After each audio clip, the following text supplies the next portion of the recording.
Meus queridos irmãos, a paz do Senhor Jesus, sejam muito bem-vindos a mais uma EBD online, essa EBD bem pertinho de você. Eu sou o evangelista Gastone, atual superintendente interino das escolas bíblicas dominicais, aqui de nossa IEADALP. Queridos irmãos, já fico feliz pela vossa audiência e, é claro, pedimos aos irmãos que dentro das suas possibilidades, curtam, compartilhem aí esse momento com outros professores para poder disseminar esse trabalho de nossa igreja. Meus queridos, nós estamos aí com a responsabilidade de comentar a lição de pré-adolescentes, a lição de número 5, que tem por título Aprendendo em Família. Tivemos oportunidade de trabalhar algumas lições e na semana passada estive aqui com os irmãos trabalhando sobre a importância da disciplina. E agora, é claro, trabalhar aprendendo em família. Em termos conceituais de aprendizagem, nós aprendemos em muitos lugares. Não existe um lugar que nós não possamos aprender. Nós somos seres que aprendemos constantemente. E aí, é claro, muitos ambientes são lugares de aprendizagem. Mas na nossa família, esse lugar é especial, tá? Porque nós temos nossas referências paternas, nossas referências maternas, nós temos nosso referencial familiar.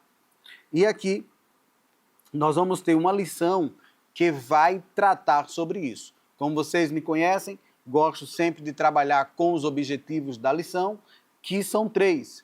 Primeiro, destacar que a família é um lugar de grandes aprendizados. Então, começa já com o primeiro objetivo, a família, não só a questão aqui do grupo de pessoas, mas a família, um lugar. Então, primeira situação que nós vamos trabalhar. Segundo objetivo, compreender os direitos e deveres dos filhos no ambiente familiar.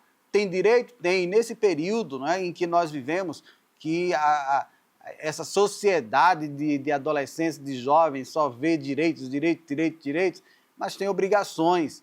E no nosso ambiente eclesiástico, no nosso ambiente familiar, tem obrigações que, por vezes, não está escrito, mas que faz parte das regras da família, das regras das instituições. Tá? Terceiro e último objetivo, ressaltar o valor dos ensinamentos recebidos no lar. Lembrando que esse valor aqui não está associado à aquisição, a valores numéricos, mas a valores aqui em que vão além do poder aquisitivo. Temos ainda, para trabalhar essa lição, o texto que é base para nós. Provérbios capítulo 4, versículos de 1 a 5 e alternando Provérbios 22 e 6. Para a nossa reflexão como texto áureo da lição de adultos, nós temos a Bíblia diz.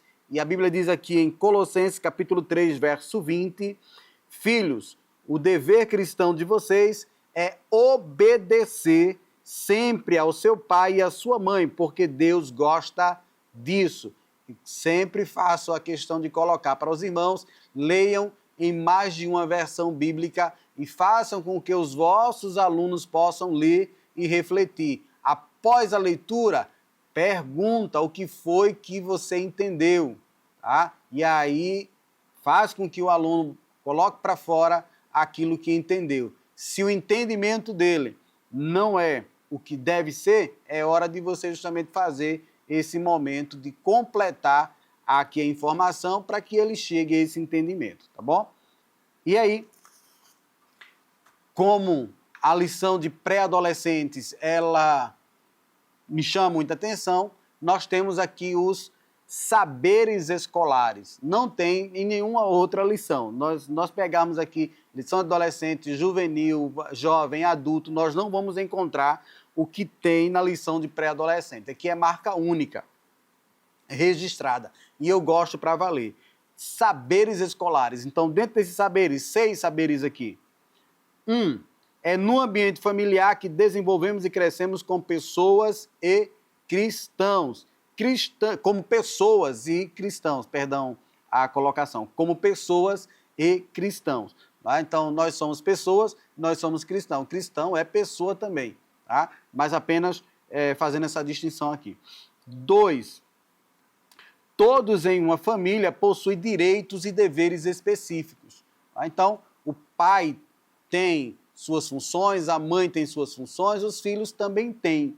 Tá? Inclusive, eu trouxe uma palestra uma certa vez e eu fiz a comparação de uma parede que começa a criar um buraquinho e todos da família ficam esperando o pai, que sai para trabalhar, chega cansado e o buraco na parede vai aumentando, aumentando, aumentando, até chegar o dia de ter que contratar um pedreiro para fazer a reforma.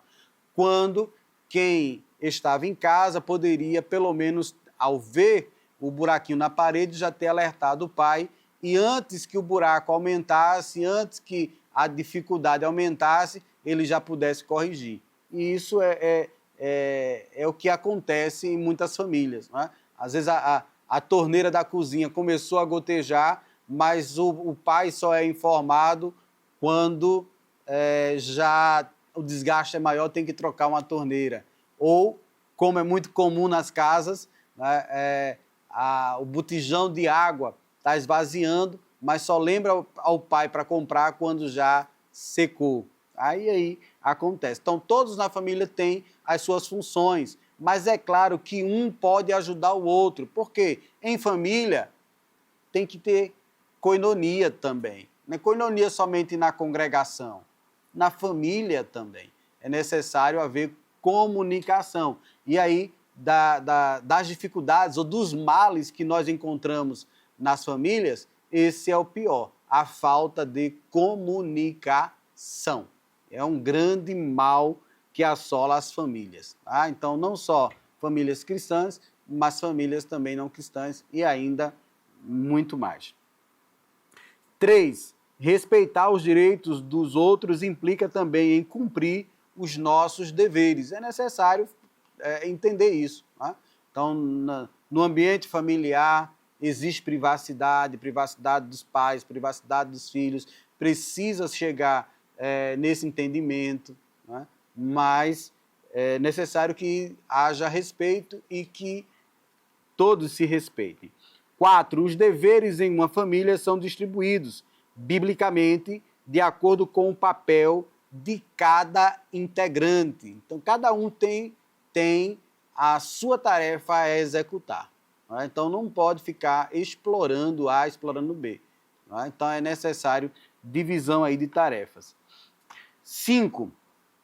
Os pais precisam ensinar seus filhos nos caminhos do Senhor, amá-los e respeitá-los. Tá? Só lembrando que a ideia de criar nos caminhos são nos preceitos, nas leis, na palavra, e na palavra, na escritura ou nas escrituras, um conjunto aí de saberes, tá bom? Mas quando nós analisamos o Senhor Jesus dizendo eu sou o caminho, tá? Então não tem vários caminhos, é o caminho chamado Jesus. Mas quando esse caminho não se refere a Jesus, conhecimento adquirido na palavra, por isso é que nós vamos colocar no plural. Né? Os caminhos, mas aqui são as doutrinas, tá? Então aquilo que vai levar ao Senhor. E 6, os filhos devem honrar, respeitar, obedecer, orgulhar e alegrar seus pais. Olha aqui, é coisa boa, né? Vejam só que vocês vão precisar trabalhar.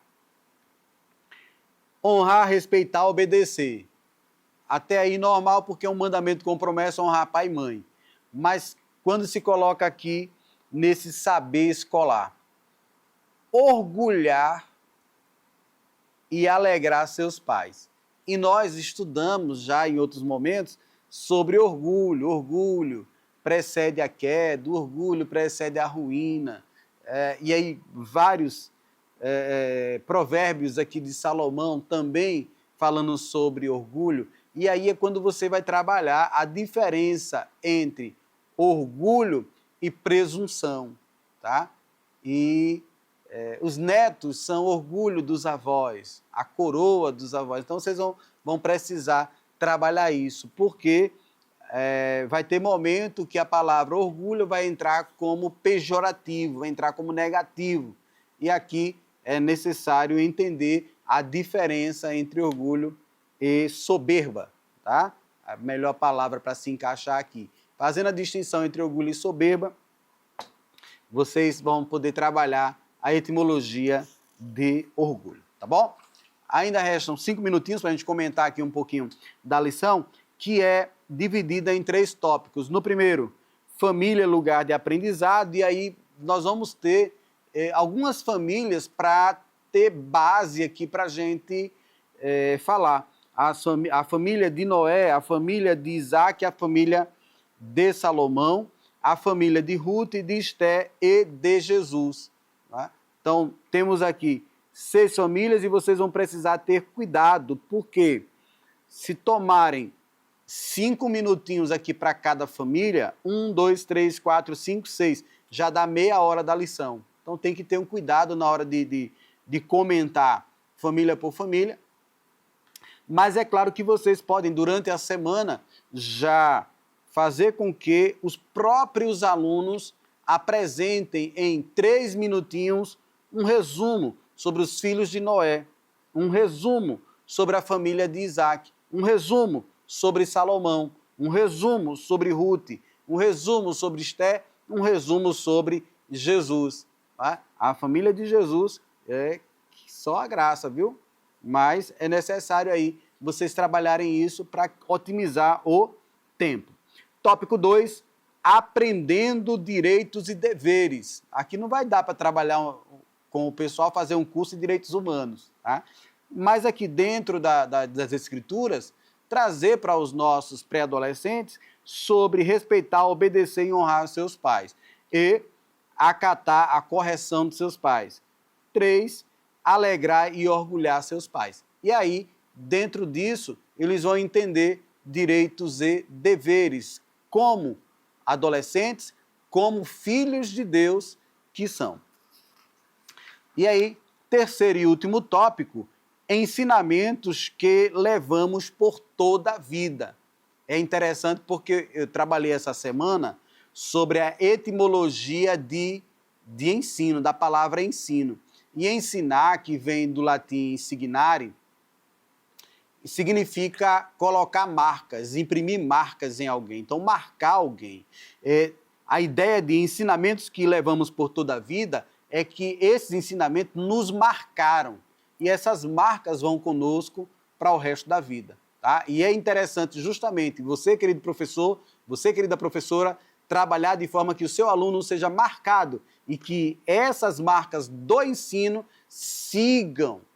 Até porque, livro de Provérbios, se a gente ensinar direitinho enquanto criança, ao crescer ele não vai se desviar do ensino. O ensino foi postado, o ensino que marcou, que trouxe significado, trazendo a teoria de Ausubel sobre a aprendizagem significativa. E aí, marcas que ficaram, José, Daniel e seus amigos e, novamente, Esté. De forma que vocês possam trabalhar a valorização da família. Eu sei que tem lições que são mais difíceis, tem aluno que quando for trabalhar isso, vai começar a chorar porque em casa não tem uma família estruturada, saiu de casa já chateado com a mãe, com o pai ou algo desse tipo. Nós temos alunos que os pais são alcoólatras, nós temos alunos que os pais são drogados, nós temos alunos de diversas situações. Mas cabe a você, querido professor, querida professora, dar o seu melhor e fazer com que você seja o referencial para esse estudante, para essa estudante, e trazendo então essa ideia da família de Deus, filhos de Deus. E nós precisamos obedecer, nós precisamos orgulhar, nós precisamos valorizar essa família. Que Deus te use poderosamente em mais uma aula da Escola Bíblica Dominical e que os vossos alunos fiquem com desejo da próxima lição, lição de número 6, que vai ser preservando boas amizades, tá bom? Te vejo na próxima aula. se assim Deus nos permitir. Deus te abençoe. Que o conhecimento é capaz de mudar a vida de quem lê, a gente já sabe. E que livro você pode comprar em qualquer livraria. Mas nós transformamos 100% do nosso lucro em mudança de vidas, através da ação social, evangelismo e missões. Ao adquirir qualquer um de nossos produtos, seja presencial ou à distância, você está investindo em alguém. Na próxima vez que você for comprar livros ou artigos evangélicos, não vá em qualquer lugar. Vá na Livraria Arca Missionária. Uma nova história começa quando você compra aqui. Agora você pode fazer a sua contribuição através do Pix. Uma operação rápida, segura e sem custos. Abra o aplicativo do seu banco, clique na opção Pix e em seguida vá na opção Transferência. Depois é só digitar a nossa chave Pix, que pode ser o nosso CNPJ 11 120 490 0001 86. Nosso e-mail contribua@eadalp.org.br ou nosso celular 81 98883 2755. Verifique se a contribuição é para a Igreja Evangélica Assembleia de Deus em Abreu Lima, Pernambuco. Confirme a transferência e depois siga o procedimento do seu banco. Anote nossas chaves Pix para não esquecer. CNPJ 11 120 490 0001 86. E-mail contribua@iadalp.org.br. Celular 81 98883 2755. Você está contribuindo para o crescimento da obra de Deus.